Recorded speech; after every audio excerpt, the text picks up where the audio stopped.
ഇവിടെ നിതീഷ് കുമാർ അത്തരൊരു തീരുമാനമെടുത്തപ്പോൾ ഒരു സംഭവം ഉണ്ടായത്, നിതീഷ് കുമാറിൻ്റെ പാർട്ടി BJPയുടെ ഭാഗമായിട്ടങ്ങ് മാറി.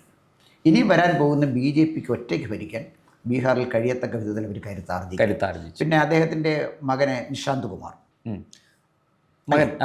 നിശാന്ത് കുമാർ അഭ്യസ്തവിദ്യനാണ്. പക്ഷേ അദ്ദേഹത്തിന് രാഷ്ട്രീയത്തിൽ വലിയ പരിചയമൊന്നും. പക്ഷേ അയാളെ അവർ വളർത്തിയെടുക്കും. പക്ഷേ BJPയുടെ സ്ട്രീമിലൂടെ ആയിരിക്കും വളർത്തിയെടുക്കുന്നത്, അല്ലാതെ JDUവിലൂടെ അല്ല വളർത്തിയെടുക്കില്ല. ഇപ്പം ചിരാഗ് പാസ്വാനെ കൊണ്ടുവന്നു.